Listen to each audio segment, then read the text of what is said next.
David, you just set a new English record, 28 games unbeaten away from home, but did you have to do it the hard way? Yeah, it's something very difficult to make. Be 20 games unbeaten away from home is really good, but now it's time to fight for titles, not just for records of games winning or not. We have to go for titles. I think we were a bit lucky today. We didn't play so well, but it's a massive win for us. Paul, with Wolves having so many chances, how much did you feel, particularly in the first half, you were hanging on in there? It was a hard game, like, as you can see. You know, it's very difficult to play here. We tried to find the space, but they did very well. It was very hard in first half. You had the chance, one offside. Today, David was incredible as always, and we got the win. How we did it, the way we did it is this is a team, and that's how you have to win. David, tell us about that incredible double save from Romain Saïss. Well, it was too quick. It was the first header, just hit my body. I saw the guy coming again, so I just put my whole body there and I make the double save. So it was good because the team, after the saves, scored the goal, and we win massive 3 points, so it's very good for us. Natural for him. Paul, Wolves were very unhappy about the challenge before the goal from you on Ruben Neves. What's your view on it? My view is this is Premier League. It's a 50-50. Every weekend that's happening. And today it was like a question. If it was a foul, it will be a foul. If it wasn't a foul, when 50-50, we win the ball and we score. I don't see. I need to see it again, but I don't touch him. Of course, he wasn't involved today, but what are both of your thoughts on the arrival of Cristiano Ronaldo? Who?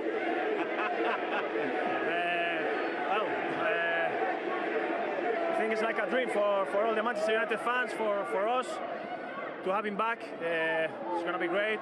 It's already great. You feel in the atmosphere, and hopefully he can bring something special as well to make the team even better. So it's great to have him. What does he bring, Paul? Well, everybody knows that he's already a legend in this club and he's coming back. So obviously it's huge for us, for the club, and he's going to bring his experience, his quality, and obviously when he comes, you know, the level goes up. So we're really pleased that he's coming. But the most important today was the win. So when he comes, we keep this mentality of winning and we keep going. Thanks for your time, guys. Thank you. Thank you very much. Well, the pair did well, actually. It can't be easy giving a post-match interview in front of a pretty unhappy home crowd because of this reason. Let's have a look at Mason Greenwood's winner with 10 minutes on the clock.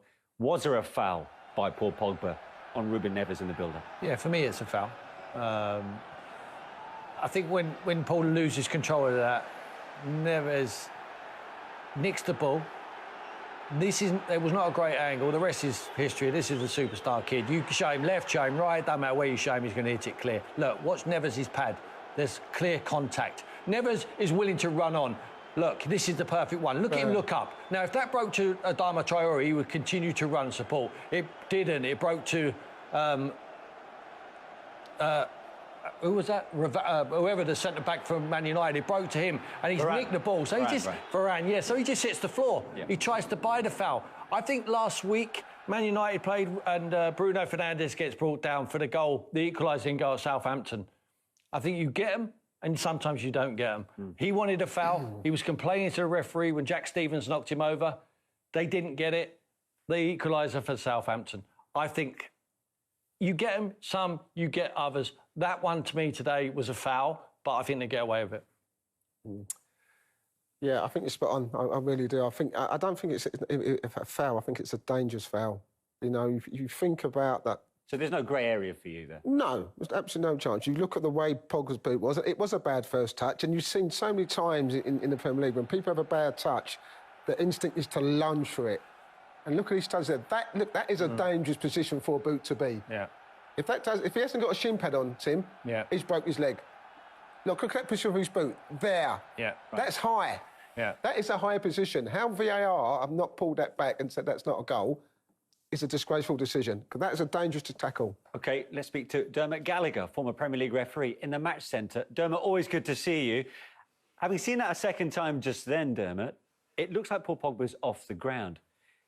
Should that have come into the thinking on the decision? So, first of all, actually, I should have asked you, should that have stood? Was that a foul or not? The more I look at it, Manish, the more I'm convinced it's not out of keeping with how they've refereed the first 3 weeks. I think, without doubt, he gets a nick. You see here, as Neves plays the ball away, you see the boot raised, like Paul said, but the toe of his boot catches his pad. There's no doubt you see the pad move. I think Mike Dean's looking straight at it. He looks straight at it. He considers no foul immediately. You see here, it's almost as if he nicks across him. And I think there is contact, there's no doubt about that, but I don't think it's a massive amount of contact. Mike Dean, as I say, is looking straight at it. He makes the view no. The ball goes on, ends up in the net. That's the consequence of the decision. But when the VAR looks at it, I think they've got to concur with the referee because he has the best view, and I think the on-field decision is the one they have to stand by. Dermot, yesterday on the Liverpool-Chelsea game, the referee pitchside was offered a freeze frame. If he was offered that freeze frame of that contact of the boot on the shin pad, would we have got a different outcome? Difficult to say, Manish, because the referee did see the images moving before he saw the freeze frame yesterday. The freeze frame was to show the point of contact on the arm. I think with this, you've got to see the nick-on thing. You've got to see how it catches it. As I say, Mike Dean's close to it. He will have heard the noise as well, so he will know how much contact was made. And I think that plays a big part in the VAR deciding, has he made a clear and obvious error? And on that basis, I don't think the VAR can say he has. OK, Dermot, stay with us because we can get the Wolves' perspective on that controversial incident. Here is Ruben Neves. You were very unhappy in the build-up to the goal. What's your view of what happened? Everyone saw it. Everyone saw my leg. I don't know why, to be honest with you. We always do meetings and everything about referees, about VAR. I don't know why. They said before the season starts, they will look for contacts. If the contact is strong enough, they'll give the foul. I showed them my leg. Just their decision now. I think maybe because last game it was a foul before Southampton goal. Maybe. Now they did the opposite. But I'm not here to talk about the ref. Everyone saw my leg. I showed to the ref. I showed to the assistant ref. So I cannot say anything more. That's their decision. Was there a delay in the contact and you going down? Yeah, of course. Because when I asked the ref why he did it. I was delayed because I didn't know where the ball is going. So if the ball stayed there, I need to react. But when I saw the ball going away, I went to the floor because he hit my leg. And I said that to the ref after the game. He said, "You both go to the ball." And I said to him, "Yes, we both went to the ball." But I was the one who touched the ball. So we both went to the ball. I touched the ball, he touched my leg. It's a fall. It's a clear fall. Nothing more to say. Dermot, I just want to ask you if that foul occurred last season, because we're going into this new campaign with what is a higher threshold on fouls. Would that have been given in the last campaign? I would say probably yes. I think what we saw last season, any kind of contact like that was penalised, and that's why we saw so many penalties given over the season. But, you know, this is a fresh season, that the bar's been raised. I think, as I say, over the 3 weeks so far, everybody's applauded that it's more competitive, it's more physical, and it's added to the spectacle. Tim, has that threshold become too high on that example? I mean, I want to see tackles. That's what we used to do. You have to get up and down. I think the crowds are back there. There's more emotion in the stadiums. I think the tackles are going to go flying in. I think they have to referee it accordingly. So it's a more difficult job to referee with a crowd there now than it is in the last couple of seasons when we've seen no one in the stadium. I think he's absolutely right. Neves there said it himself. He was looking where the ball went. Now, if that broke to a Jimenez or to a Traore, he would have carried on running. But he's tried to go down to buy the foul. I still think it's a foul, and I disagree with Dermot. I think if you show him the freeze frame there, not only does he give a foul, he gives a red card to Paul Pogba. Really? No, I'm with Tim. I think there's on the freeze frame. No, but I think there's tackling and there's tackling. You know, as I said, the one with Fernandes against Southampton, it's got to be stronger. We're sick and tired of players keep trying to kid the referees and kidding the fans who play good money to see entertaining football, which we saw today. But the fact that, and I'm a tackler, I spent my career tackling. I wasn't as, clever as him, not as a ball pass. I used to tackle. But if someone would tackle me like that, it's a red card. Whether he nicked me or it doesn't matter, it's a tackle, it's a dangerous tackle. Just one thing. Bruno Fernandes went down for Manchester United in the first half, and the ball was then kicked out of play for him to receive treatment. After that Neves tackle, Wolves then wanted the ball to be kicked out of play, but that's not the referee's decision. Just if you could clear that up for us. Yeah, the referee decides, is it a head injury? No.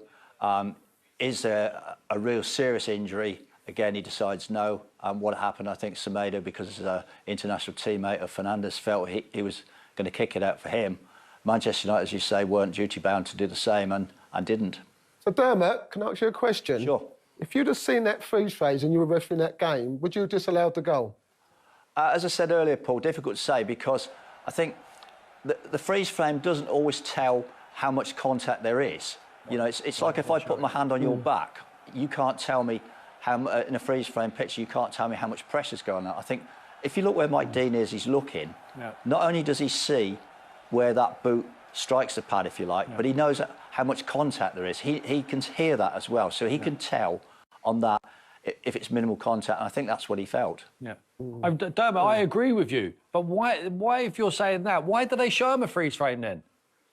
I think at times they show that, Tim, just to show a point of contact where it was. As you say, when you see Mike Dean's position, as I said, it's perfect. I saw Mike's position, and I also saw him wince when the tackle went in. It was like he knew there was a 50-50 there. He knew there was a chance of someone getting injured. He is millimetres away from breaking Neves' leg there, in my opinion. Yeah, I don't know the answer to that. That's conjecture, though, isn't it? Yeah. Of course, but if that is we played the game. Yeah. That's a nasty tackle. Yeah. That is a tackle. He's gone over the top of the football. You quite clearly see that. He's gone over the top of the football, and if he goes a couple of inches to the out, he breaks his shin. I've had it done to me myself. Look at the foot. That's over. It's over the top of the ball. And if you look at his face there, you can see. Maybe it's this angle. Look at Mike Dean. Pogba's not even touched. Pogba's not even touched the ball. Look, Mike's scared. Mike's jumped out of the way. But Pogba's not even touched. Pogba's not even touched the ball. So to say it's a 50-50, you like to make it at least touch the ball. Yeah. Pogba did not touch the ball. I don't care whether it's a slight touch or on his shin or a heavy touch. The point is, it's a dangerous tackle whether he slightly touches him, Dermot, or touches him fully on. That's how I see it. So it should have been disallowed for me. OK. Dermot, we'll let you go at this stage. Thanks very much for fronting up, as always. It's always appreciated. Former Premier League referee Dermot Gallagher. They're trying to clear things up. Now, if Wolves have got themselves to blame in terms of finding that finishing product because they had a fair few chances in that game, what about this double save that Tim alluded to earlier, the double save from David De Gea? How good was this? Listen, I mean, a wonderful save. I mean, the first one's good. I'm not sure whether he tries to catch it, the first one. When you have a situation like that, you think, what great second save. Is it a great save or a great miss? That's how you've got to think about it. I think he's got to score. Anywhere about from there, he scores. But for David De Gea, it's been great. He's been under pressure with Henderson coming in. And, you know, he's produced a match-winning save today. Without him, they would have won the game. But from Wolves' point of view, you've got to be devastated. As a manager, you think you played so well. You look at the game last week against Tottenham. They're playing some good football. Got to be clinical, Tim. Got to be. No, they've got to take their chances. I mean, it's 3-1-0s now for them, and they've had chances, certainly in the game against Tottenham and the one today. They should be getting something from the game. For United, though, it's 2 wins and a draw after their first 3 games. So let's get some reaction from the United dressing room. Here's their manager, Ole Gunnar Solskjaer. Ole, what's your verdict on the result and the performance? No, we're happy. Great result on a... Well, both could have won it. Of course, we were under pressure for a spell, but we had most of the possession, I reckon. It was not the prettiest game, but it was a game for everyone to watch. It was excitement in both boxes. The crowd was there, some passion.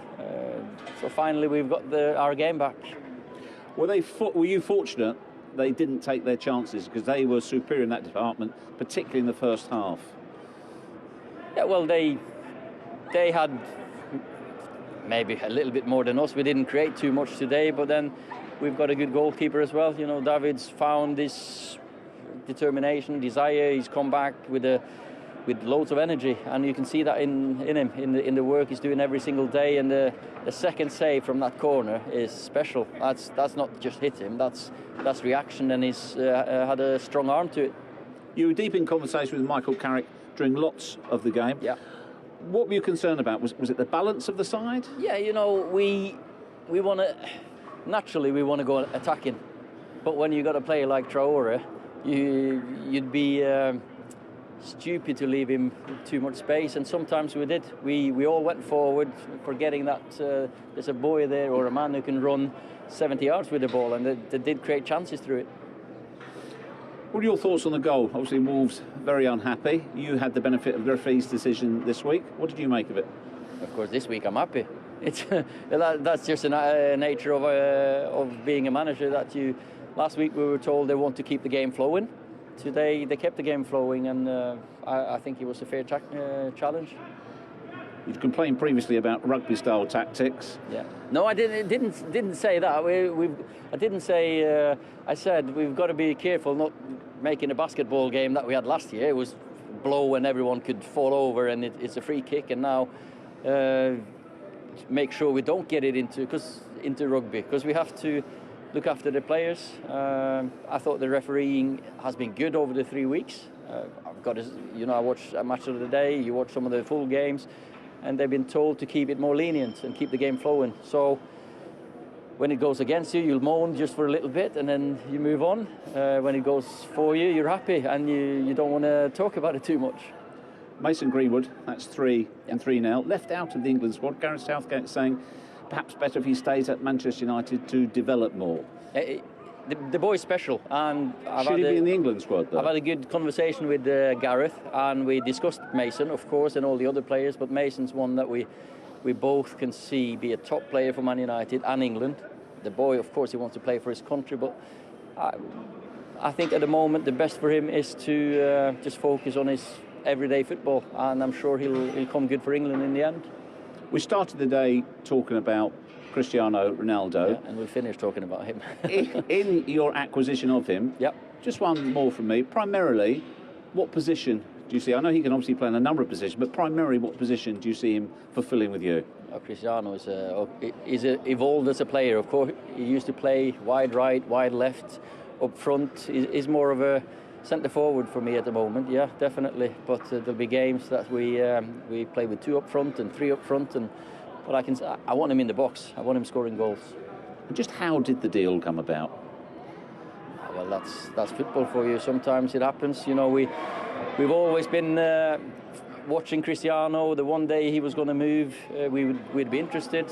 We never thought he was going to leave Juventus this season. When he did, we had to speak to him, of course. And should we be leaving the reports of agents, Fernandes, Ferguson, etc., helping? Nah, you know, everyone that cares for Man United wanted this to happen, and I think everyone played a part, but the biggest thing is that Cristiano wanted to come here. International break now. What's your assessment of the opening you've had? 7 points, you're happy with that? That's a good return. 2 away games, another undefeated away game. 7 points. I said last week that a draw is maybe not so bad if you win the next one, and we did. Thanks, Ollie. Thank you. Cheers. So, Paul, what do you make of Solskjaer's assessment there post-match? Well, I mean, as far as the tackle was concerned, to say it was a fair tackle, obviously he's not seen the free frame, a phrase that we've seen. He's not watched it again, but he knows that he's going to be asked that question. As a manager, you know. So you make sure you get your facts right. He's got it completely wrong. You know, it was a fair tackle. It was never a fair tackle. It was a dangerous tackle. The one last week against Fernandes is a tackle where he's got to be stronger. He's got to get his body in there and say no. That was a career-threatening tackle. As Dermot said, when it's only a touch, it doesn't matter. It's a career-threatening tackle. As far as the game, he knows he's got away with one.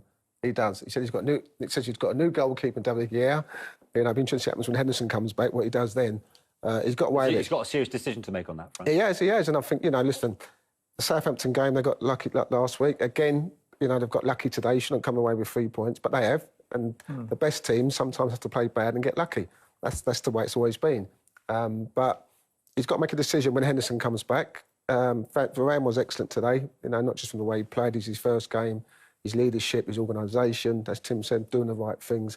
It's funny because when Tim talked about Tottenham, you know, the more you keep winning, the more you just kind of build confidence and build bricks. And I think that's the case with United. They're not playing great. It's like Tottenham. I can see similarity there, Tim. Yeah, but the difference is, I think, when Man United are flowing, they can do what they did on the opening day of the season. They can destroy teams. You know, you can see it in them. They've got the offensive players, you know, when their towels are up. If teams sit back against them, that is where they're going to struggle. That's when they need the Fernandes. They've got to rely on them. That's when you need to push Paul Pogba further up the field to create. That's where Sancho has to get up to speed. That's what he's been brought into to create. James never had a good day today. Sancho never had a good day.